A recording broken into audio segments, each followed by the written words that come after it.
If you are seriously tired of trying to figure out how to save money, especially when prices are going, we're here to help. You know, we released a video just about an hour ago on our Monday night program. And we asked our viewers, would you like 50 more tips on how to fight inflation? And we got an overwhelming positive response to that. So tonight, we're going to give you 50 more. Are there really 50 more? Do we have 50 more? We actually do have 50 more ways that you can spend less money and fight inflation. But before we delve into those 50 tips, we've got a deal for you. We want you to watch both videos. So we got part 1 and part 2. Watch both those videos. If there's a way that you know that you're currently like really trying to save money and it's working great for you, we want to hear that tip, idea, or strategy. So leave it in the comment section. What we're going to do is have a special third part of this video series. It will be your tips and ideas just from you viewers, but make sure that you leave your tips in the next couple of days, because we'll be going in 2 days time and we'll grab all of the best tips and ideas and we'll do that third video. If we mention your idea on the program, then we will give you a shout out. And you know, our viewers have the best ideas. It is just amazing the tips that they come up with, because Hope and I don't think of everything. That's what's so great about this community that we've built, is the fact that you all, first of all, you have taught us so much. And the thing that we love seriously more than anything else is when somebody leaves a question in the comment section, and so many of you will rally around and say, here's what I did, it worked great for me, you might want to try this. And I love how you are what we call one anothering one another. So you are helping one another, and that is just such a fantastic thing to see. Now, one more thing before we delve into the next 50 tips, we have got to mention this. I know it's not unusual on larger YouTube channels, but we are really seriously fighting this right now. If you ever see anybody that leaves you a response to one of your comments, or leaves a comment in the comment section and says, hi, we're Hope and Larry, reach out to us on WhatsApp and find out more information about a great new way that you can invest your money. That is not us.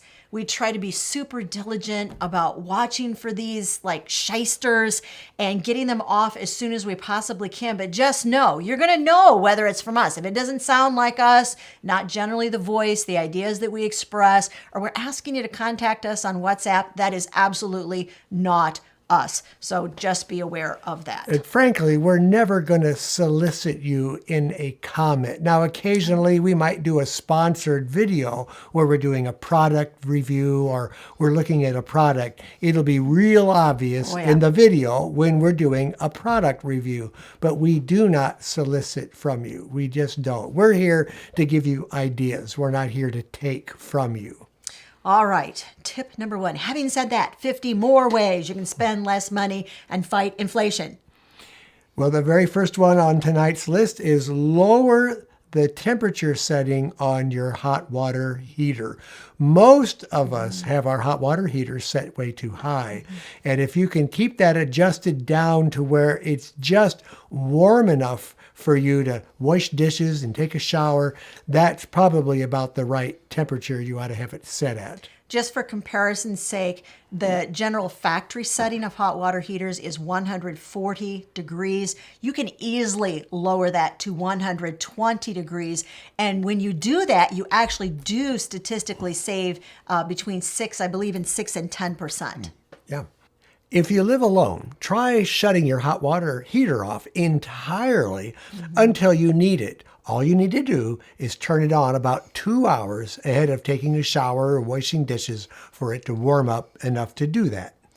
We have heard from a lot of you that actually say you've done it. It works great for you. The only reason we said if you live alone, I just can't imagine. Honestly, there are 4 of us in this house.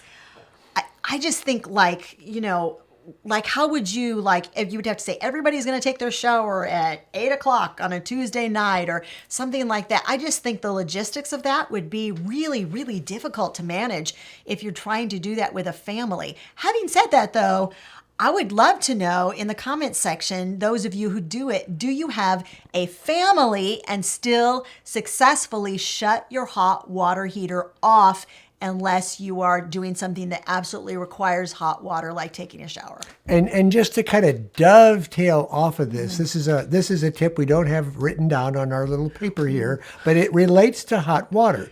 There are on-demand hot water heaters that you can get that warm up the water right as you demand it or you need it. And that will save you quite a bit of money because it's not heating a big 40 or 50 gallon tank to keep that water warm. So they are a little expensive, but if you can afford one and you keep it long enough, you can make that money back. Staying in the vein of water, time your showers so you get in and get out. Now, one of us is really super good at short showers. The other one, not so much. This definitely could be something that I should be actively working on. Well, I like to just get in, get out, get it done, and I'm out of there. So that's kind of like the way I like to shop too. This is absolutely true. All right, turn off lights when you leave the room. Seems like we shouldn't have to say it, but we're saying it anyway because people do forget. And especially if you've got a large family, we're back to that big family thing again. You know, you have kids and lights get left on. It just happens around the house. Turn them off. Does help save you money. It's something we have to work on, that's for sure. Limit your driving. You know, when we started to really critically watch how much we were driving our cars, we were saving 30% after we really started limiting the driving. The next tip has nothing to do with water, nothing to do with driving. It has to do with this. Do your own manicures. Now, I don't paint my nails very often with nail polish, but I did this week. You can get really top quality nail polish inexpensively at Big Lots. At least that's where I have found it. I'd love to know in the comments section, those of you who do your own manicures, where do you get your really good quality nail polish at a great price? Because I'm really enjoying these nails, so now I'm on the hunt. Okay. I save a lot of money on manicures. I just want to say that. Getting back to driving. Back to driving. Drive with gas mileage in mind. Well, what do we mean by that? It means you need to look at the style of driving that you're doing with your car. If you work with your car to do the very best, to not hit the brakes real hard or do fast accelerations, maybe timing those stoplights better, holding back from traffic that's stopping and going. I usually like to hold back about 5 car lengths, and then I'm not doing the speed up and slow down thing, which burns gas. I'm just driving at a constant rate. The more you can keep your car at a constant rate, the better off you are. We did a lot of different tips on this on another video that we can link down below. Yeah, we did. We gave you 50 tips on how to drop your gas bills and save a little bit of that pain at the pump. We'll make sure it's linked up above and in the description of the video. There, I got to get my pointer fingers going right. Staying in the vein of gasoline just for a couple of more seconds, make sure that you're really looking for the lowest gas prices in town. We like Gas Buddy. Larry uses it all the time to figure out who's got the cheapest prices. We have one station that just undercuts the others by about 30 cents per gallon. It is amazing. It's a lot. It's not just like a couple of pennies. It's a lot. And it's been consistent for the past couple of years. This gas station has the lowest price in town. So I don't know if you've got another gas station like that in your town. Is there a gas station in your town that consistently is much less expensive than anybody else? It's the gas station that's gone rogue. They don't don't fall into the same price category as the rest of them. So I try to fill up when I'm coming home from work at that gas station. You can also save on gas by using your Kroger rewards points to fill up at the pump. I think it's 25 gallons, 25 or 30 gallons is the limit with your Kroger card points. And they do expire. Once a month they expire, so you have to use them up. And there's other stores besides Kroger that offer this. I know Hy-Vee offers this. Costco and Sam's offer cheaper prices on their gas than other places. So you just have to do a little shopping around and a little investigating to see how you can cut your gas costs. Another great idea, and this is something that I really think was in vogue years and years ago, and I'm really looking for it to come back in style, and that is the whole idea of carpooling. Oh, yeah. You see so many people just driving by themselves to work. My dad took 2 riders to work, and they shared the cost of gas, and they didn't live all that far apart from each other. So it really wasn't out of my dad's way to pick them up. So if you can do that, that's a great idea.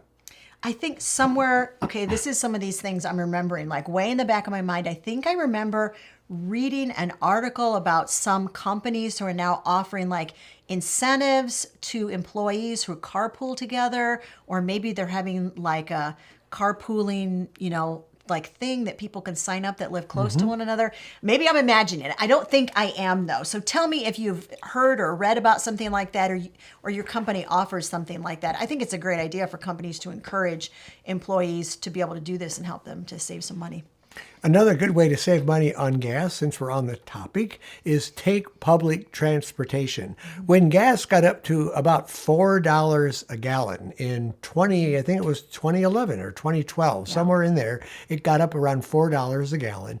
I was driving a Ford Crown Vic, and I drove 14 miles round trip. That car got about 14 miles to the gallon. So I figured it was costing me $4 a day just to drive to work, when I could pay $1 each way on the bus. So I could save half of the transportation cost, at least in gas, by taking the bus. And that, of course, just works if you're in, larger communities that have public transportation available. But if you don't live that far from work, if public transportation isn't available, another great way to get to and from work. This is Larry's new favorite way to get to and from and work. I'm doing it tomorrow. It's true. We've got good weather finally, so I can ride my electric bike down to work, and that gets great gas mileage. Trust me. He just did a whole review on his new electric bike. If you're interested and you haven't seen it, we'll make sure that it's linked in the description of the video so you can take a look at that. He's seriously in love with this And new let bike. let me just promote an up and coming video that we're going to do on solar power generators. I solar charge the bike also. So I'm running it on solar. Now, I'm not doing it 100% of the time because we've had a real monsoon season here in central Illinois, and it's not been good for solar charging. But Saturday, I was able to get the solar charger fully charged up, and that right now is charging my bike for my ride-in tomorrow to work. Yeah, no, he just gave you like a major insider scoop on some videos we've got coming up. Several of you, and I mean I shouldn't say several, a lot of you. Many of you asked us to please do a video on what we have in place for emergency power in case of power outages. We're doing it. It's coming up in a couple of weeks. Best way not to miss that, make sure you're a subscriber and hit the bell notification button when you subscribe to make sure that YouTube will let you know when we drop videos in the future. We always drop videos on Mondays and Thursdays. And this video. Yeah, if you're finding this helpful, it's really helpful for us in the YouTube algorithm for you to let YouTube know you're liking this content by giving it a thumbs up. All right, back to our list. Let's look and see. I'm trying to figure out where we were on this. Oh, there we are. All right. Staycations. Staycations. Take staycations instead of going on a long trip.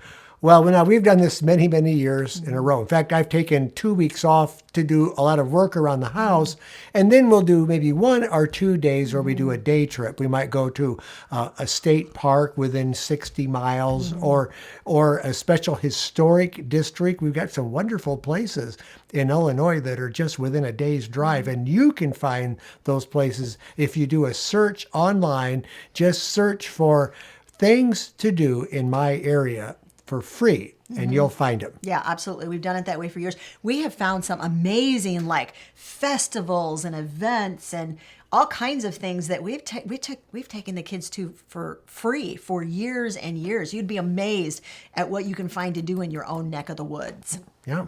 Next idea on the list, cut your own hair. You can see by the length of mine. I do cut it. I cut the end, like the very ends of it off, and I cut my bangs. But I do cut my hair. I just don't cut volumes off of my hair.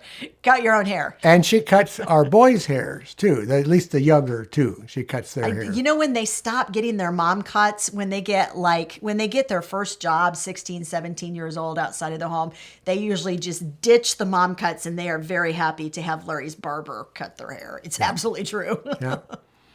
Sell unneeded items. And boy, do we need to do this. Oh my gosh, we do.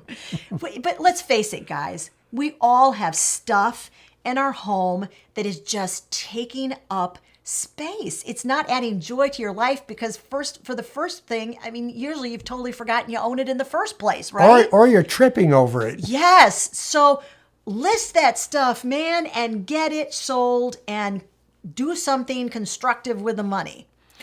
Opt out of events which cost you money. There are so many free things to do. And we're not saying never spend any money on doing something special, like maybe going to the symphony or going to a play or going to a movie. That's okay. But for the most part, if we can cut down some of that kind of spending, we will certainly save money during this time of inflation.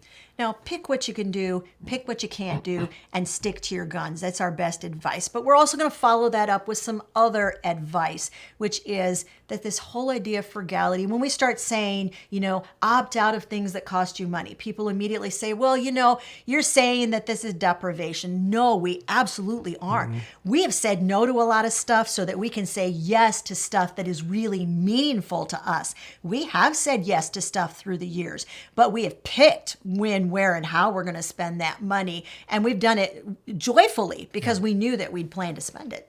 We have mentioned this tip before on the Staycations, but check for free things to do in your area. There's some things around Christmas that we found in our particular area that became family traditions. Our family begs us to go back and do some of these free things. So find some things to do for free, and you might just want to do them every year. This next one's going to be a little controversial. This is the Hope and Larry controversial moment in the video, and that is to not buy a lot of extras for your kids. Now, I am not saying don't provide food, clothing, and shelter for your kids and medical needs. I'm not saying that. But I'm saying that there are times when we get into this pattern of buying a lot of stuff for our kids, buying them a new toy once a month or buying them special things like pretty much all the time. So they begin to expect it. And we were all for occasionally buying our children something extra just because we saw it. We knew they would love it, so we bought it for them, but we didn't do it often. So when we did do it, they really, really appreciated that we had done it. Minimize gift giving. We had to take this hard stance during the family Christmas exchanges of years ago. We finally just said, no, we can't do it. It was just costing too much. So we minimized it down to our own immediate family and just a couple other extra gifts here and there. And that has cut down our gift giving budget. But speaking of gift giving, this is the next tip. Create a gift stash. I have a closet. All the gifts are organized in Rubbermaid bins. There's a bin for primarily women type gifts, male type gifts, gifts that are appropriate for children's birthdays, weddings, wedding showers, gifts, wedding shower gifts, baby shower gifts. Those are all in separate bins in our closet, in the bedroom. They're all separated into those bins. And before I go buy something for one of these occasions, I actually shop my gift closet. These are all appropriate gift items that I have bought at somewhere between 75 and 90% off. Yeah, Father's Day gifts. I don't think there's any of those in there. Next suggestion is cancel subscriptions. I know people that have cable and satellite TV and other video subscriptions, and they hardly are home enough to even take part in them. They're not getting the good out of all the money that they're putting out. And I bet they're putting out $200+ a month on just those subscriptions alone. Look at the subscriptions you have. Are you getting the good out of them? And if you're not, cancel them. If they mean a lot to you and you really enjoy them, that's okay. Keep them. We discovered quite by accident one day. Actually, I think our older boys finally told us, Mom and Dad, your smart TV actually will get a lot of the same channels that Tubi TV, and there's a bunch of other channels on there. We had no idea they were even on there. So our older grown children came over and showed us how to program it. So we're getting all these new channels that literally we did not even realize we could get. Frankly, I could spend all week just watching YouTube videos. And he does. I love watching product reviews. I've got different ones I'm subscribed to. There's so many things on YouTube that really you could just about spend your entire time just watching those. And those are free, at least free to watch. So call your phone company, call your insurance company, call your cable company. If you really feel like you need to have cable and you got cable, call those places and see if you can get a cheaper plan. See if you can get a deduction. And if you can't, call another phone company and yes, compare rates. Oh, couple of times a year, guys, at least twice a year, maybe call around and see if you can't get a better deal elsewhere. Speaking of calling around, call your insurance company and see if you can get cheaper rates. As you get into older age categories, you qualify for cheaper rates. When I turned 25, I couldn't believe how massively the insurance rate went down. And as you get to be older, you do qualify for some cheaper rates when you're married. And the other thing you can do too is cut down some of your coverage. If you have a car that you're paying full coverage on and maybe it's 8 or 9 years old now, you might want to just take that off. Because if you can pay cash to replace that car, you don't need to be paying full coverage on a vehicle. Or just raise your deductible. Just simply by raising your deductible amount, you're going to lower your premium amount. Mm-hmm. Think about what you really need. There's so much in your house that you look at it critically and think, when was the last time I actually got that out of the closet and used it? There's a lot of stuff in our house I know we really don't need. And you can apply this to items you might be thinking about buying. Do you really need to buy that item? Stop buying boxed breakfast cereal. I think this is going to maybe be one of those controversial statements. I'm not sure. For years and years now, I have not cooked on Sunday nights. Sunday evening dinner was the only time that our kids ever got a bowl of boxed breakfast cereal. It was a great treat for them. It was a break for me because I didn't have to make dinner. So it was special for them. But other than that, they ate hot oatmeal or hot cream of wheat every morning for breakfast. And we still do that. And what we do for a treat on Sunday nights too is Hope has made a homemade pancake mix, and I'll make pancakes for the family. And that's really nice. All right. Oh my gosh, there is an ant on our table in the studio. They're hatching out. Ant on the studio table. Find out when or if your utility company offers lower rates and work with those rates to lower your energy bills. Cook with appliances which use less energy. Your Instant Pot uses less energy than your conventional oven. Your toaster oven uses less energy than your conventional oven. Your crock pot uses less energy than any one of those three things that I just described. So know which appliances use less energy and use those appliances more often. Don't buy bottled water. Why are you holding bottled water then? It's free. That was our free bottled water. This was free. Someone gave us this bottle of water. Yeah. That's why he's drinking it. We didn't pay for it.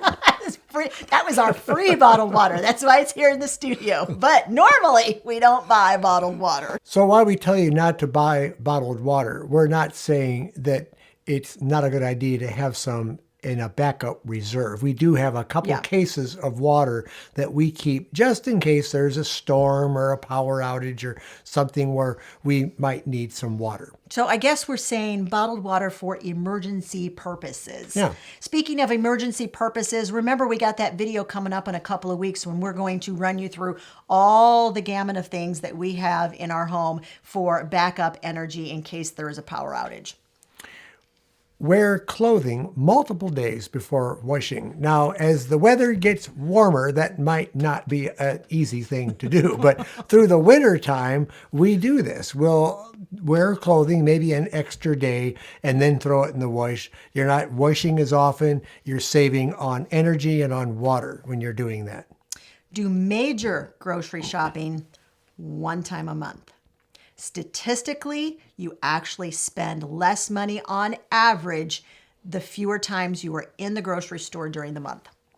Know what's in your pantry and freezer. If you're constantly just going out and buying new things without checking what you have already in store, you're not purchasing things effectively and efficiently. Drink less coffee. What? I know. I knew you were going to react that way. I put it on the list and I thought, oh, he's going to have a problem with this one. What? Look, the price of coffee is going up, guys. This is my new Mother's Day coffee mug, by the way. The price of coffee is going up. So we've honestly had this conversation of what is our price that when coffee gets to that, we're going to consider cutting back on coffee. Will we ever cut coffee out completely? I don't know. I mean, it would have to be like unavailable, I think. Seriously. When it gets to $500 a pound, I'm cutting it out of my diet. But we probably would go down to like, let's say, brewing a half a pot a day instead of a full pot a day. Now, you're going to listen and say, well, it's just the two of you. No, there were 4 of us that live here. We all drink coffee. The youngest 2 boys are at home. They drink coffee. So 1 pot of coffee for 4 people, that's a couple of cups apiece. So that's probably what we do on a regular basis. But if coffee really got a lot expensive, we definitely would cut back to a half a pot a day, and we'd have to like be okay with that. Larry would have to be okay with that. Now, in relation to coffee, when we make our coffee in the morning, I put it into a set of 4 different thermoses so that the coffee stays warm. We're not using the hot plate on the coffee maker, and we're not burning up the coffee either. So it'll last pretty much all day. And it's hot. I take a thermos to work and I leave some here at home for the family. So that'll save you some energy costs. Whenever we talk about like our coffee thermoses, everybody asks. So we're going to tell you, Zeroshi.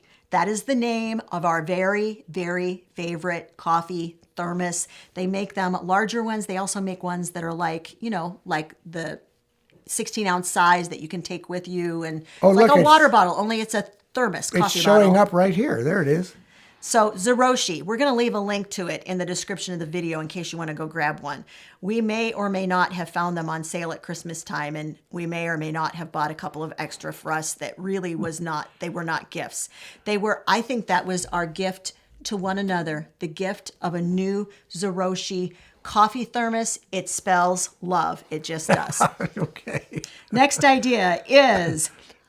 put lids on pots while you're cooking. You'd be surprised at how much energy you'll actually save by simply putting a pot on the lid when you're doing the cooking. Putting a pot on the lid? Put lids on pots when cooking. You would be surprised at how much energy you'll save when you take the time to do that. And you'll save a lot of cleanup because it won't be splattering all over your stove. Cook with expensive ingredients less often. This is a question that actually has come up recently in the comments section. People have asked us, what about expensive ingredients? People are specifically thinking about things like meat. Meat has gone up a lot, astronomically. Are we going to tell you to give up those things and never ever cook with an ingredient if it's expensive? We don't think that's really necessary, but what you do want to do is determine how often each month that you're going to be able to cook with that item. But yeah, go ahead, buy it, cook with it, but just do it less often. Adopt zero waste habits so that you're not throwing away food. When you're thinking of items that you can drink, always remember that water is probably going to be your least expensive item. Juice, milk, soda, those are all a lot more expensive per ounce than just cool, clear, clean water. When you get back from the grocery store, analyze your receipt. What do I mean by that? Physically, get the receipt out. Look and see what you actually bought. Oftentimes we go to the store and we start like throwing extra things into our cart that weren't actually on the grocery list in the first place. And we get home and realize that we've spent more than we intended to spend in certain areas of our budget. I did this when all 4 kids were at home and money was tight. I started doing this and actually categorized it. How much money am I spending on meat? How much money am I spending on dairy? How much money am I spending on fresh fruits and vegetables? And I looked at those percentages of my grocery bill and decided, okay, I really want to spend less on meat, less on dairy. And analyzing the receipts did help me to realize how much I was really spending on each of those categories. Use cashback and coupon finding apps. We have 3 that we really, really like. They are Honey, Ibotta, and Rakuten. We will leave a link to all 3 of them in the description of the video in case you don't have them and you want to grab them. Cook outside in hot weather to avoid overburdening your AC. Now, if you have a way, maybe on a patio to cook, or maybe you grill out, those are great opportunities to keep your house cool while you're cooking. We actually have a homemade solar cooker. Tell us in the comments section, would you like us to do a video where we kind of show you a little bit of the solar cooker, how we made it, and how we use it? I don't know if that'll be helpful or not, but we're happy to do it if it's going to be helpful for you. Take advantage of senior citizen discounts and senior citizen discount days. Yes, I am not too proud to flash that driver's license that shows I'm over 50 or 55 years old, especially if it's going to get me a 10, 15, or 20% discount. But some of you may also qualify for a discount and you've not been asking. Teachers, servicemen and women, members of the fire department, police department, nurses, especially during the pandemic, they were also receiving discounts. So don't be afraid to ask if you actually qualify for a discount. You can do the same thing before renewing to your auto insurance or homeowner's insurance. See if you qualify because you might belong to a special group. Look for rebates and then remember to send in your paperwork. And remember to just grab your cell phone and snap a photo of all the paperwork before you stuff it in the envelope and send it in. Oftentimes for rebates these days, you can actually do it all online, which is super helpful to be able to do. But generally, if something happens and that rebate gets lost in cyberspace or lost in the U.S. Postal Service, we never know, you have to be able to prove that you actually completed the paperwork and that you sent it in. And sometimes if you can do that, even if it's past the last due date, they will go ahead and give you that rebate. So our advice is, especially if it's a rebate worth, anything, north of $5, I would go ahead and make sure that you have a photograph of all of the pertinent paperwork. Shop around for the best value at the best price. And it's never been easier to do that than it is today. I can remember 40 years ago doing that kind of shopping required getting out the yellow pages. Remember that slogan? Let your fingers do the walking. Anybody remember that slogan? You got to be over the age of 50 to remember that. Well, now you can let your computer do the research. And it's so much easier. And not only can you research an item, you can go on Amazon, look at the comments that people have made about that item, and you can tell from that whether the item's even going to be worth purchasing or not. And make sure that you've checked for any coupons before you hit that big red buy button. We often, and once again, we're going to remind you that Honey and Rakuten, those are both a coupon finder apps, and they're really easy to use. We've used both of those a time or 2 or 3 or 4 in the past, and they'll look for coupons for you, and sometimes you'll get additional rebates through those services. We'll make sure, once again, there's a link to them in the description of the video. Learn to DIY what you can. It's amazing what you can find on YouTube as to how to do something. If you have a project you need to work on, you don't know how to do it, take a look at a video and see if you can do that or not. Chances are you probably can. Speaking of DIYing, there has literally never been a better time to get to know friends, neighbors, people around you, and just be aware of what you know how to do and what they know how to do. Because we really believe this whole idea of community coming together and bartering is going to be super, super important moving forward, especially as inflation goes up, the prices go up. It's great to be able to trade services with friends and neighbors. I have a good example of that. I have a good friend who is a photographer, and he was able to do our son's senior pictures, and I was able to do his video collection. I transferred his VHS tapes over to DVDs for him for the price of him doing our son's photos. So that was an excellent barter. And they look so good. Oh, yeah. They are great photos. Remember to be grateful for what you have. Keep your joy and embrace life in the slow lane. Why is this a tip for saving money and beating inflation? Here's why. Because if you don't embrace joy, if you don't take time to smell the roses, if you don't take time to be grateful for what you have, it's going to feel very long and very hard and very forever when we're in the midst of this cycle of the prices going up and things being really, really hard. We're not going to tell you things aren't going to continue to be hard. We're going to tell you that your attitude can help you adjust how you relate to the things that are happening. And remember, there are things you can't control, and we're telling you how to have control over what you can change. And one of those things you can change is your attitude. So remember to live with joy. Yeah, I often say you can't always control what's coming at you, but you can control your reaction to it. Now, if you missed our original 50 tips video, we want to make sure that you watch that. It's right over there. And remember, after you've watched both videos, we are inviting you, the viewer, to help us create the final third video in this series. We are going to showcase your best tips, tricks, and strategies for spending less and beating inflation. Make sure in the next couple of days you'll leave your tips in the comment section below. We're going to grab all the best of them, compile them into a third video, and if we mention your tip, we're going to give you a shout out in that video. I know we're going to get some good ones.